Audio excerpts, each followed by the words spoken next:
DoD has been evolving this process to where we are today with CMMC and adding a third-party assessment requirement for many contracts. A gentleman in the military stood up and he said, I don't care if you're a landscaper, you're still going to have to be CMMC level 2 certified because we give you a map and it has coordinates that are CUI. Katie Arrington, she is the DoD CIO. She very recently mentioned that she thinks RMF is stupid and she wants it to go away. Small businesses that are certified, CMMC level 2 certified, are going to have a huge competitive advantage. Is CMMC the process of protecting controlled and classified information? Essentially, yes. So NIST 800-171 is the protection requirement. DoD has been trying to get contractors to implement that for a long time. Biden administration took over and released CMMC 2.0, and a lot of people talking about CMMC is going to go away. All the while, they were contractually required to implement the security controls and self-attest.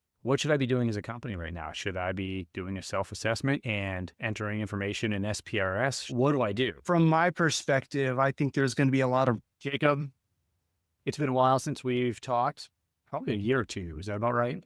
Yeah, I think so. Okay. And I know we've just been talking a bunch here about where we are, where the current state of government contracting, things like that are, right? Because it's, April, almost May of 2025 is where we're recording this. Probably come out a little bit later, but we're right in the middle of DOGE and some of the Trump administration things that they're pushing through. I wanted to have you on because although we're hearing a ton about GSA schedules and redefining the Department of Defense acquisitions process and other transaction authority, all these ways that the government will make purchases and what that means for businesses. But I feel like all of this is overshadowed where we are with something called CMMC. Your expertise. Could you maybe start off just defining this is what CMMC is, this is what businesses need to know about it, and then where are we right now? Because this has been in the works for a while. Yeah, certainly. Well, thank you for having me on. First of all, I really appreciate it. So before we jump into CMMC, there's some little bit of history. Essentially, there was something that was being worked on in the FAR, right? This proposed rule that we saw finally after so many years, what we call the FAR CUI rule, which added a contractual clause to implement NIST 800-171. That has been going on for a very long time. So the federal acquisitions regulations, Yes. which thousands of pages that govern government contracting, which is why it's one of the reasons it's so complicated. But then you mentioned the NIST. And what is the NIST for those that aren't familiar? Yep. NIST is the National Institute of Science and Technology, and they do a lot of stuff. They put out a lot of guidance. What we're here to talk about today is the information security or cybersecurity side. There's a document called NIST 800-171. It is a tailored version of something called risk management framework, the security controls from that, or NIST 853, which is a huge catalog of security controls. And NIST 800-171 is a subset of that, focused on the confidentiality, protecting the confidentiality of controlled and classified information on non-federal systems. That means your system, my system. We're not government, we're private entities. If they give us CUI, NIST 800-171 holds the security controls that we have to implement to protect that controlled and classified information. Okay. So hold on. So a lot of people are probably wondering right now, they may be in government contracting, selling to companies, but they may not be on the cyber side. Also, a lot of people that are thinking about getting into government contracting, but they're hearing some of these terms, especially if they hadn't been in the military or the federal government at all. They probably heard of classified information, right? But controlled unclassified information is probably a new term for them. Yes, that was established way back by an executive order, I think 13556, if I'm not mistaken, out of the Obama administration in 2010. And it directed the government to establish this thing called the Controlled and Classified Information Program. So ever since 2010, we've been trying to get there. And there's been a lot of different things to happen, regulation, rulemaking, and all of these things. And what was called the executive agent was made the National Archives and Records Administration, NARA. They were made the executive agent in charge of making sure that agencies in the government, the federal government, actually do this Okay. and implement it within their organization. And so NARA delegated the responsibility for the security controls, of course, to NIST, because NIST, they developed the risk management framework. DoD has adopted that. I left the DoD on the government side towards the end, rather the end of when they were transitioning from DIACAP to RMF. So that's also interesting. But what's happening now is, well, just to go back a little bit more, the DoD was losing information that was held on contractor systems because it's a lot easier to compromise a maybe even a small defense contractor that doesn't have a lot of cybersecurity practices or personnel to keep an eye on the network and what's happening. Maybe Sure. they're not patching and all that stuff. So they were consistently losing critical information that's unclassified, right? But we all know the typical example of if you put enough together, you get classified information. That's a good Uh, point. That's a good yeah. point. So for anyone watching, right? So I could take something benign, like maybe what my company's technology is, right? And that could be an AI tool or right. And now I am writing proposals for government contracts, right? Mhm. And so now what I might be doing is combining the AI technology that my company is working on with a government problem set. And I might be introducing different ways that AI tool could solve the problem set, right? I might be combining it with other problems I know the government's working on. Maybe I'm on contract with the government. And now all of a sudden I'm combining different things into a single document. And I might have something that is classified, or I might be just combining that with government contacts like emails and stuff like that. And all of a sudden maybe I have controlled unclassified information. Yes. Yeah, there is a CUI registry that NARA runs, and I think it might be 135 different categories of CUI, from technical information to sensitive PII to nuclear, even to like asylum information. So what they did is they went through, and this took, I'm sure, years, but they went through all the different types of information that are required by law or regulation to control. It doesn't rise to classified, but it requires controls based on these laws or regulations. So they ended up with 100 plus categories. Okay. It's something that people get confused on is they say, "Oh no, I have sensitive PII of my employees, so that makes it CUI." That's not what we're going after. This is the government's information. Right. Essentially, that from a basic standpoint, if you are on contract, you're providing services to the government, they give you something that falls underneath that category. They should be marking that as CUI. But your own employees' PII, that's not controlled and classified information. Okay. So let's just break this down for everyone watching here and translate it, right? So essentially, the government is concerned about some of the information that contractors have that could be considered controlled, unclassified information. Their systems are usually easier to penetrate, or if a bad actor wanted to come in and gather intel, gather information, they could probably go to the mom and pop shop and do a better job of getting it from them than, say, the government. Yes. Right. Yes, that's exactly right. So think of it like this. I'll give you a theoretical example that might not be theoretical. Okay. So you have a contractor that is involved with building systems that go into something nuclear. Okay. They haven't implemented the security controls. That would be an extremely easy supply chain type attack to compromise those devices that go into those other systems, right? Sure. So this it's a huge attack surface. It's a very oftentimes it can be extremely simple or very easy to get into these small manufacturing shops to implement like some of these things in manufacturing. I mean, if you introduce a small change in the process, it could have terrible effects in the field. Sure. So is CMMC then the process of protecting controlled and classified information on contractor computers, offices, whatever? Yes, essentially, yes. So NIST stage under 171 is the protection requirement. D has been trying to get contractors to implement that for a long time. They went for basically they're going from self-attestation. It's been the last several years.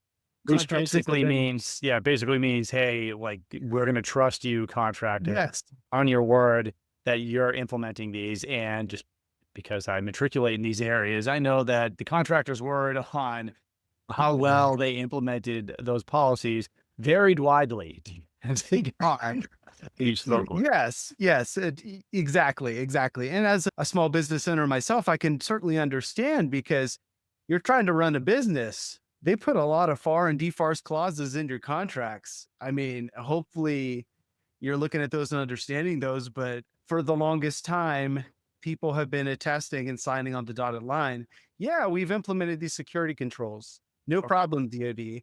DoD has been performing assessments themselves on certain companies, and they've discovered over time, actually, it's really ugly, and people are not implementing these controls. So, like I said, they were required to basically implement the controls since December 31st of 2017. Right. And DoD has been evolving this process to where we are today with CMMC and adding a third party assessment requirement for many contracts going forward. I want to take a quick second to talk to anybody watching this that's interested in starting a government contracting business or starting a new profession in government contracting. The students that graduate our program, they go on to start their own consulting firms, winning high dollar consulting clients. They go on to land high paying salaried positions as account executives with companies that sell to the government. I'm so proud of the people that have gone through our program. And if you are considering either a job or a business, and by the way, some of our students are doing both, as I did, they're running a consulting business and they'll have an account executive job. It's transforming their lives. It's bringing true wealth to them and their families. Back to the video. So that's where we are today. Yes. Is it all contracts or specific contracts are going to require a third-party assessor to make sure that companies, small or large, are CMMC compliant? Yep, that's a great question. So there are 3 levels of CMMC, and I'm pulling up the details on that right now because they issued a memo with specific criteria. So let me get to that. Okay. Okay, here we go. All right. So yes, there are 3 levels of CMMC. Level 1 is to protect a certain type of information called federal contract information. And that is information that the government doesn't want publicly released. It doesn't rise to the level of CUI, but the government provides you with certain information that stays between you and the contractor, them and the contractor, and they don't want that released. So that only has 15 security controls. Okay. Can you give me an And you, example of like what would one of those security controls be that would be costly or time consuming for a company? sure. So let me actually pull up. That's a great question. Let me pull up my Control Explorer here, and please edit this out. Oh, yeah, no worries. Yep. All right. So for level one is pretty basic. So there's overlap between these controls and level two. Level two has 110 security controls that we'll get to, but level one talks about making sure that whoever gains access to the system is authorized. So that would be username, password, that type of thing. Authenticating users, managing visitors and physical access, limiting physical access, boundary protection. So you could be talking about firewalls, flaw remediation, making sure you're doing patching on your systems, really basic things. Are these, Chris, can I ask you this, is this level 1 CMMC requirement for any contract, or is it going to be specified? Is it going to apply to the dry cleaning contract, or is this more for technology and defense related contracts? it will be specified. There's a provision that is yet to be numbered that we'll see. DFARS 252, 204, 7019 was a provision that basically you would include in your RFI, RFP that says you're going to have a NIST 800-171 SPRS score submitted to be eligible for a contract award. So in the CMMC world, there will be a similar provision that will specify the CMMC level and whether or not it's level 2 certification or level 2 self-assessment, because there can be both.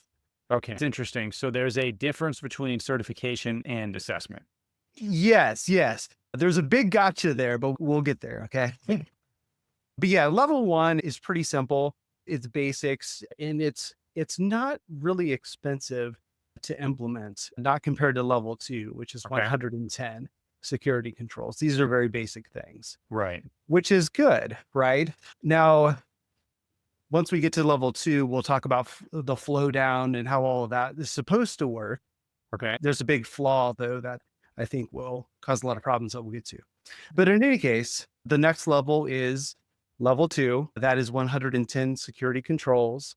DoD issued a memo maybe 2 months ago, something like that, with guidance to guess who individual program managers. So, Rick, I think that was you, right? Back in the day, you were a Unfortunately, yes. PM, and this memo says you're responsible for determining the CMMC level for your contracts. Mm. Okay. It's- Sounds about right. Yet they haven't trained the workforce on CMMC. They issued a memo, but they haven't trained anyone. That's how it seems to roll, I guess. But That's the way. I mean, we had to, and just, I mean, to shed a little bit of light on it. And by the way, I can remember telling companies and people I worked with all the time, like, I am not an expert in cybersecurity. I am an expert on putting you on contract and making sure that you deliver what we yes, the government.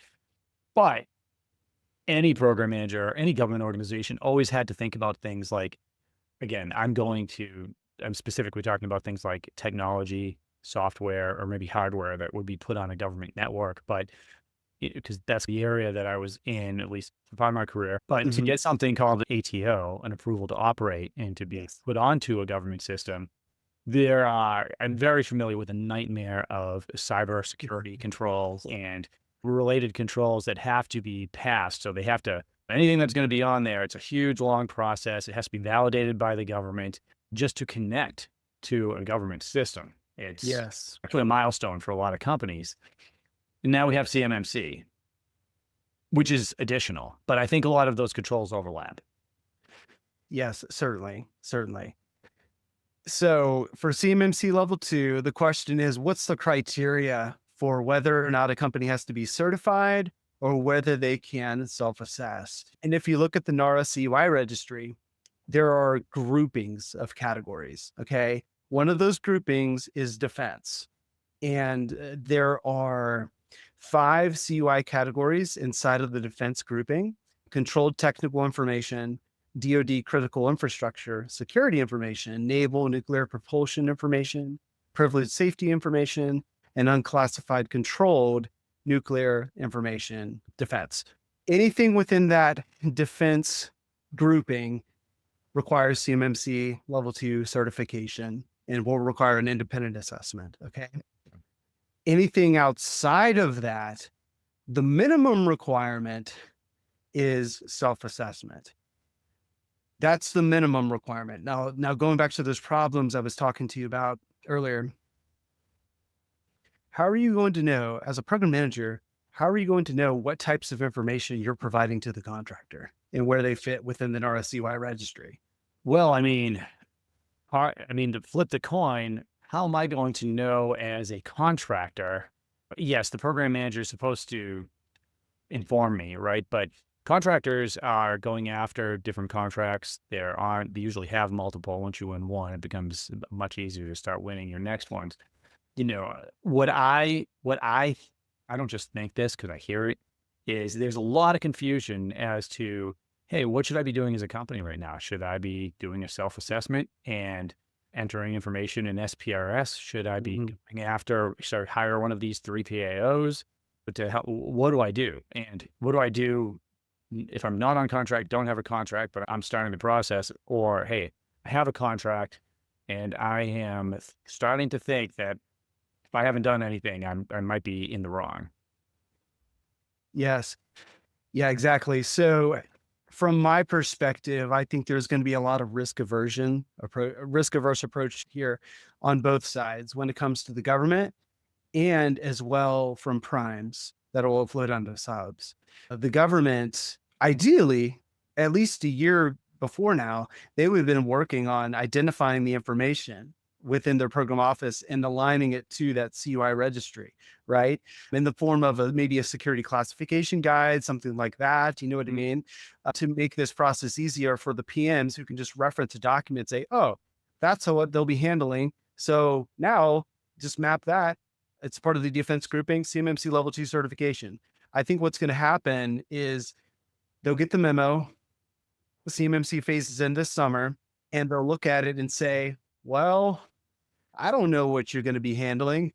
I'm just going to put CMMC level 2 certification just in case, right?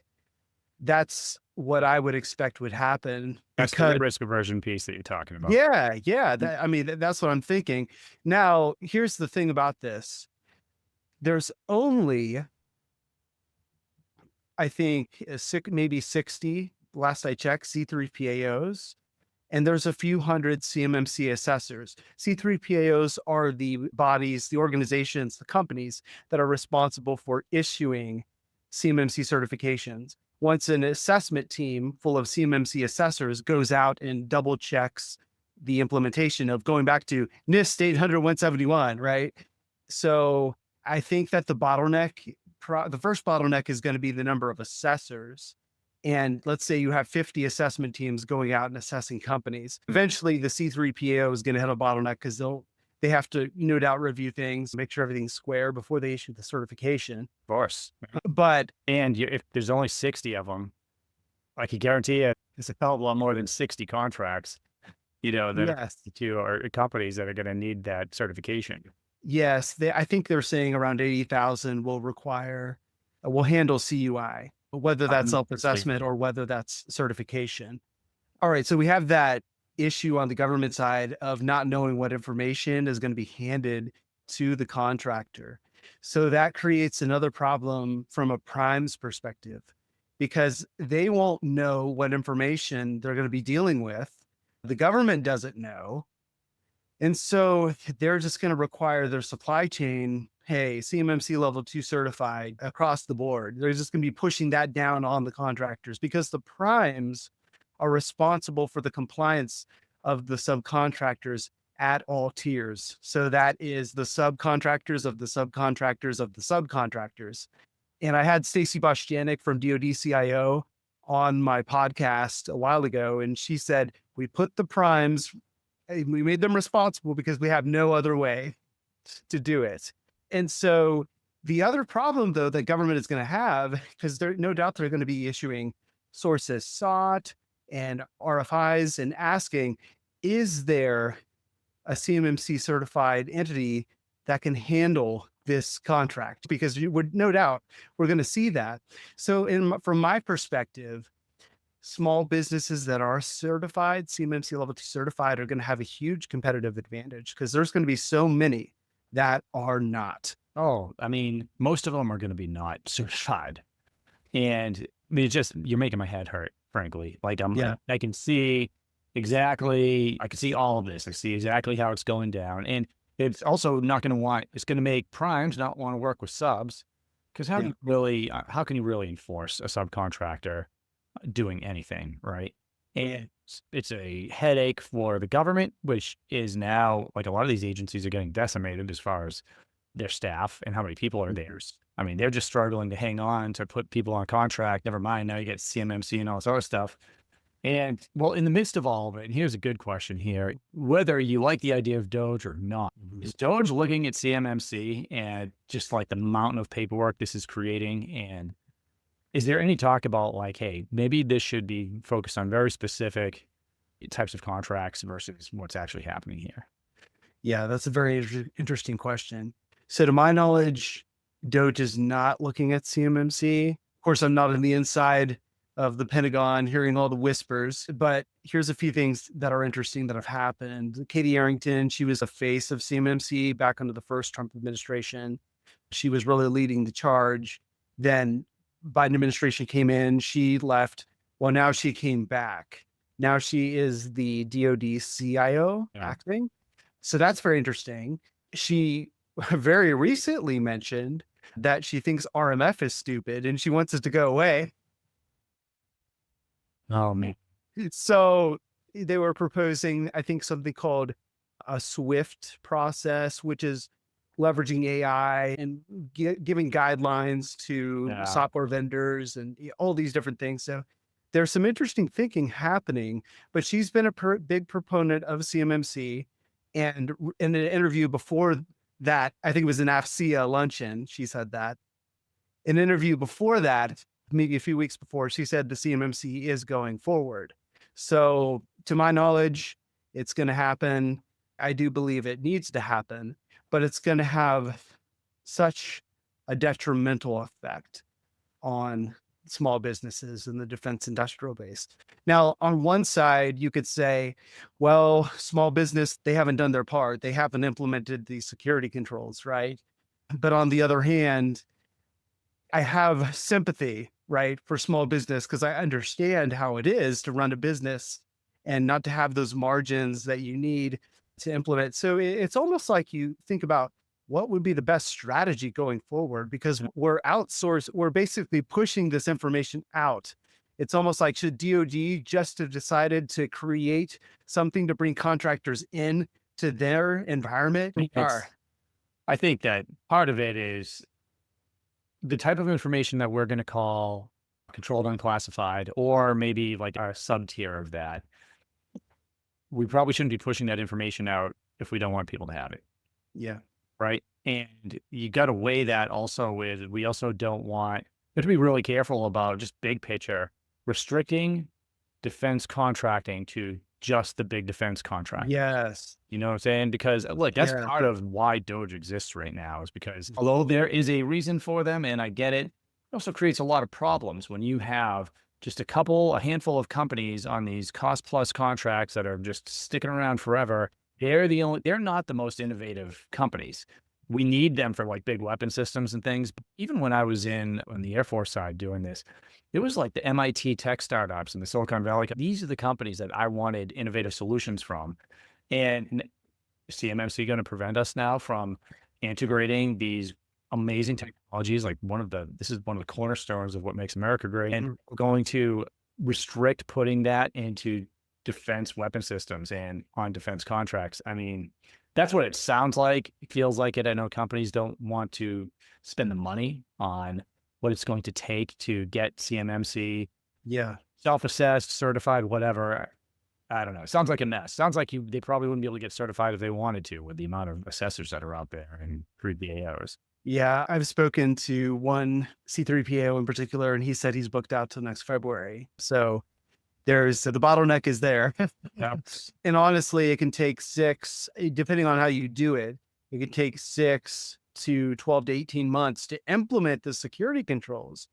And you can't even go into a CMMC certification assessment unless you're 100% sure you're 100% compliant. You can't have any POAMs going in the assessment. What's a POAM for those that don't Yeah, so speak a that? POAM is a plan of action and milestones. All that means is you have a control that you didn't implement, you have a reason for it, and you're saying 6 months later, I'm going to have the money or whatever to implement the security control, whether that's like deploying a security solution that costs money, that type of thing, or it could be process like documentation related.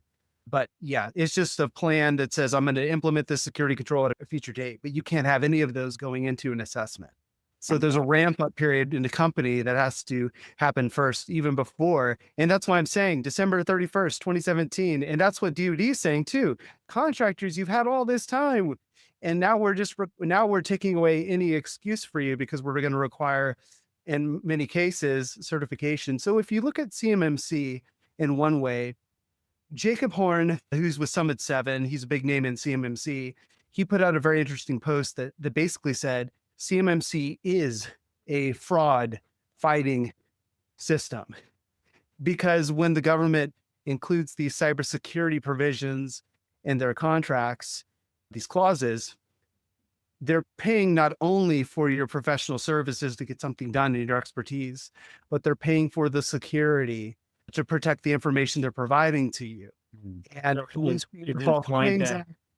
Go is this ahead. point that they should be charging the government for that as part of their proposal? And It's going to happen. It's going to happen in one way or another. It's going to have to.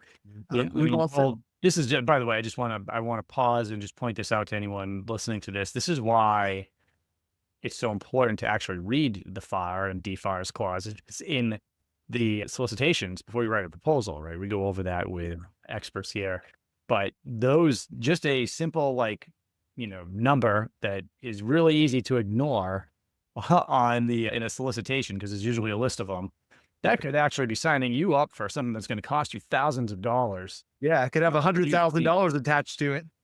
Yeah, that's for sure. That's for sure. Yes. And then there's the False Claims Act, which has been leveraged against some companies that have misrepresented their cybersecurity compliance, or it's NIST 800-171.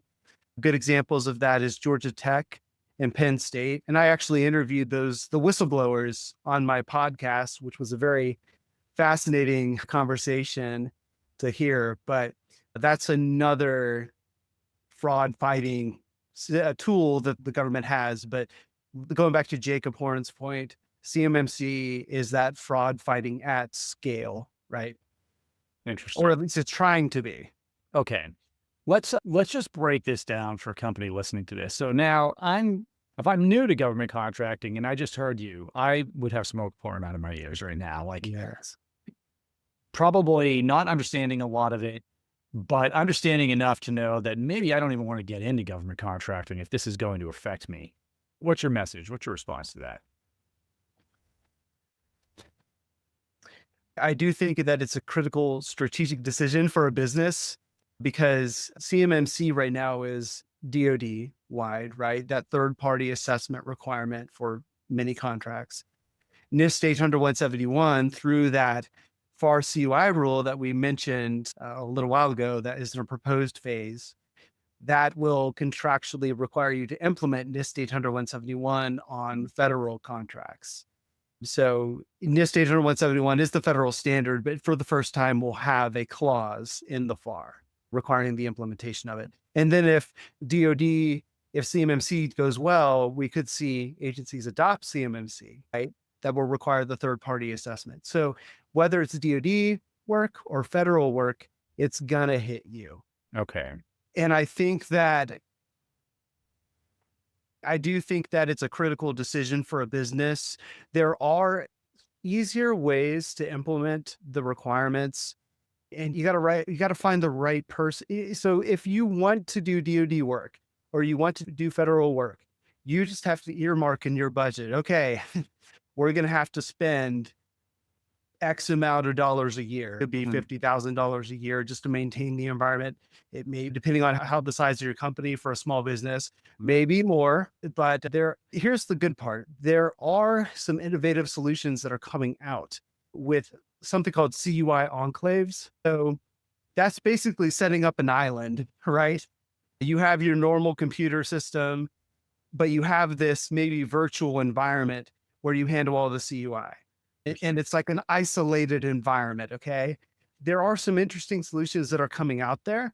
Typically, CMMC assessments, from what I've seen, once you implement the security controls, that can range from, for a small business, maybe 30 to 50K. So it's not cheap, it's expensive. Yeah. But then you also have to maintain the environment. A lot of people choose to work with managed service providers who just manage everything for them. And that is a good win. The thing I'll say with that is that probably 95% of the MSPs out there have no business supporting defense contractors, and they will cause you to fail your assessment. So you have to choose very wisely. There's an organization that would recommend looking at, they have a CMMC MSP marketplace, essentially. Summit 7 is a big name in the CMMC space. They're one of the biggest IT MSPs out there. Axiom, I've had them on my podcast. There's a list, and I'll get it to you, Rick, so you can put that in the notes if you wish. But It sounds like there is, well, first of all, because a lot of the members of our GovClose certification program a lot of the people that are in there are either sales professionals for other companies, or they have started or they want to start their own consulting business helping companies. So they all have different niches. Some are proposal writers, but cybersecurity, without question, is a massive niche within government contracting. Yes. And CMMC is just part of that, right? I mean, so it sounds like Yes. companies are going to need a ton of help with CMMC. And I would bet like they're going to need help just knowing what applies to them, right? Because we've talked a lot about even, I am not a cybersecurity expert, but listening to you talk about like the different levels, right? CMMC level 1, level 2, I think there's a level 3 as well, right? Yes. There's what is actually going to apply to me as a business? And do I just need to do a self-assessment? Do I need a certification, right? So is it possibly going to apply to me? And I think they're going to need help with that, like Yeah. piece of it. Like, hey, why don't you just break it down for me, right? So, and I don't want to scare people too, because I think what you talked about with level 1, with some minimal controls like usernames and passwords and stuff like that. This is just stuff that a lot of us have built into our laptops anyway. Right. There's some other things that would have to be put in place, but that's all actually pretty manageable. You mentioned SPRS, right? Well, that is if I understand correctly, a government system, or the government paid a company to build this system called SPRS, where you can input your self-assessment scores right into this system. So that's, I think we were talking, one of my clients he was on contracts with multiple agencies for years. And then all of a sudden for a contract he's already on, like, hey, Rick, I can't put a delivery order.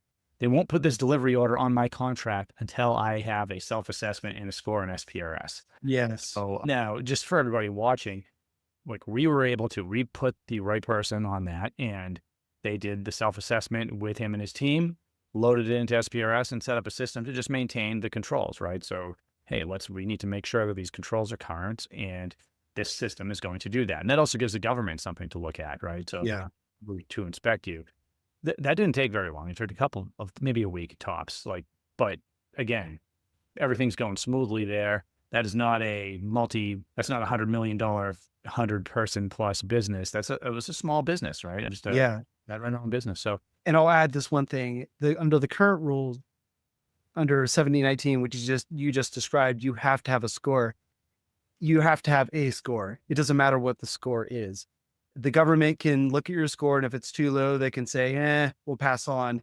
They have the ability to do that, but to get contract award, you have to have a score. in And under experience, CMMC, yes.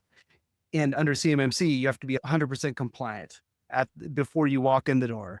So the rules are very different, because people could have just said, all right, I have a score now.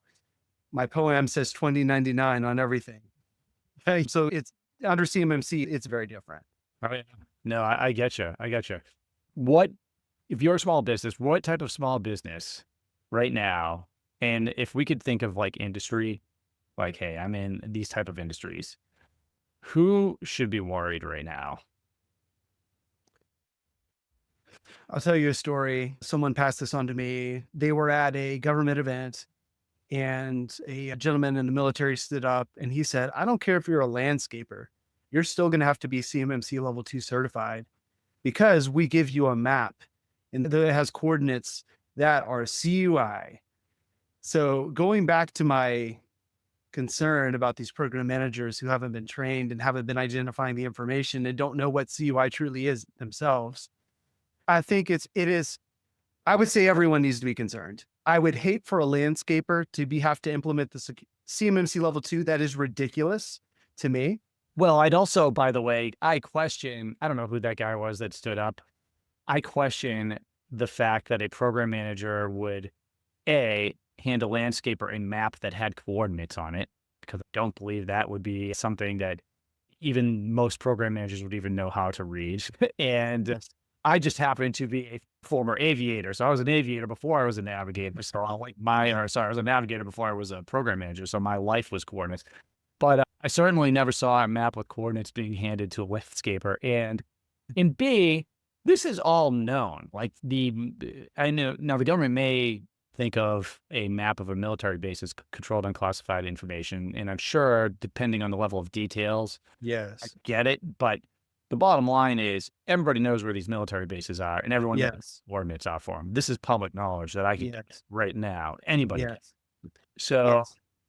yeah, I think that if the apocalypse version of this that you presented, where we landscapers and roofers and threatening having to, oh, what about resellers? Hey, I sell toilet paper to the government. Nope, you need CMMC level 2 because you know how many butts need to be. Yeah. That, Now all that would, the good news is yeah, that CMMC and NIST Stage Under 171 does not apply to contracts that are for solely for the acquisition of COTS. So toilet paper folks, you're probably safe. that's good. That's Yes. interesting. Okay, so good. Well, that at least makes it clear. So, because I was going to ask you, what companies don't have to be worried about this? So, Yes. in your opinion, if they are selling COTS solution, which means commercial off the shelf, right? So resellers, products, tools, Yeah. you don't have to worry. And then Yeah. let me take that a step further. I interviewed Kevin Kivlin from GSA a couple Mhm. of weeks ago. And because we were talking about, and again, a lot of this, guys, has not been worked out yet. Right. So Yeah. a lot has been said. The administration is doing a lot of things. But one of the things President Trump recently put out in executive order was that GSA was going to be used more as the centralized procurement authority for federal. And diving deeper with someone from GSA, what we realize is, well, GSA is going to be used for non-mission essential purchasing, right? So, and that goes for goods and services for the most part, right? So, hey, if it's the landscaper, well, the landscaping contract is not going to be tied to whether or not military members are wearing the right gear in Yeah. Afghanistan, right? So that landscaping contract could go through GSA. But for instance, maybe that technology contract that's going to put a VR or an augmented reality device on a Mm. deal, that one may be something that goes through like Auto Transaction Authority and Yeah. affected. So I wonder if that could be another differentiator where we're looking at, hey, if it's non-mission essential services, do they really need CMMC level anything? Again, I don't know. I don't know the answer to that, but I know what the common sense answer is that Yes. if I'm putting religious services on contract, I don't Right. think that small business should have to go through this $100,000 CMMC level 2 Right. process. Right. Right. Certainly. And hopefully, I mean, my opinion is that the phase in, which we'll dive into in a moment, that begins this summer, it's going to be rocky at first. But for examples, like you just mentioned, religious services or something like that, I mean, who would ever say that would involve a CUI? Hopefully not. But it is up to the DoD program managers. And so being that DAU is supposed to be working on some training, they haven't gotten it out yet. So hopefully the workforce will get trained before the phase in kicks in this summer. Okay, so give me the timeline because that I'm unclear with Yes. that. So we talked about 2017, you know what I mean, and when a lot of this started coming to be. But did something happen recently? Yes. Yes. So there was something CMMC 2.0. Well, back up a bit. CMMC 1.0 released in 2020. Okay. That had 5 levels back then. That came out under the Trump administration. Then the Biden administration took over. The CMMC program went under review and they made several changes to it and released CMMC 2.0 in late 2021. 3 levels. It allows poems that you have to close out within 6 months. Now, the caveat is you can't go into an assessment thinking you have poems, but if you come out with poems, that might be okay as long as you're 80% compliant or above. And then they allow for waivers in certain situations as well. But in any case, a CMMC 2.0 was released in late 2021. And then there was this long period of almost silence from DoD. And a lot of people, and Rick, you know what I'm talking about. CMMC is going to go away. It's not going to go away. People were arguing. People were like, I'm not doing this because it's expensive and it's going to go away. All the while, they were contractually required to implement the security controls and self-attest. But CMMC, the enforcement mechanism, that might be a go away. So I'm not going to do anything. That was the thought, right? Right. Well, finally, in December of last year, the CMMC program final rule was issued. A year before, again in December 2023, they issued a proposed rule for the CMMC program. Then last year, the final rule was in December was released. And in January, or I think it was December, it actually went effective. So my dates, I think I got my dates wrong. Final rule, October, it went effective in December of Okay. 2024. So that means that CMMC assessments can begin. That's why you're seeing people announce on LinkedIn, they're CMMC level 2 certified. That's been going on since January. Gotcha. Okay. That Now, explains there's that. another piece that needs to happen before we'll see it at scale in contracts. And that is something called what they call the Title 48. Is that what Rule. they're putting into the FAR? This is the DFARS. Okay. They're putting into the DFARs. Yes, and they're doing a few things, one of which is revising the DFARS 252, 204, 7021 clause. That's what will be inserted into your contracts that require CMMC level 2 or level 1 or whatever. There's a provision as well. It's not numbered yet, but there's a provision that you'll see in solicitations that will also say, here's the CMMC requirement for this opportunity. And that is expected to be effective in the summer. Gotcha. Not exactly sure what month it will be, but within a few months. So there's CMMC is outlined into 4 phases, and they're rolling it out slowly. Probably given enough time for a few reasons, but one of which is to educate the DoD staff on how to actually do this, hopefully before the phase in begins. But in any case, and then also to get people certified and ready for the requirements. Yeah. Yeah. No, I So, mean, one thing you don't want to do is hurt mission readiness, yes. guys. We're putting a bunch of controls on contractors that can't possibly meet those controls. Now, that's also not a true statement. That's a antagonistic or inflammatory statement because a lot of contractors can meet all of these controls, right? So some of them are right now. Some of them just need to choose to do it. Yes. Okay, interesting. So there could be a lot of work here coming up for some companies getting CMMC certified, doing the self-assessments. There could be a big opportunity here too, right? Do actually go out there and get your certification so you'll actually have that competitive advantage if your laying out happens, right? So we have solicitations requiring CMMC, you have the DFARS input and whatnot. You also have I think, a huge opportunity for our budding consultants out there that are working in this space because companies are going to need help, right? Companies don't and they'll tell you, they don't teach. I don't know how many times a company or CEO has told me this, Rick, I need somebody to do the work. I don't have time to be taught. Yes. I need somebody to do it for me, right? Yes. And by the way, quick plug for us, we're becoming one of the biggest trainers of sales executives, business developers in the public sector space. So we've got about 165 right now. So companies out there, we're already placing people. They're out there helping as consultants. So we're placing a lot of great folks out there. But this has been great, dude. This is awesome. Okay, so where can people find you? Where do you hang your hat these days?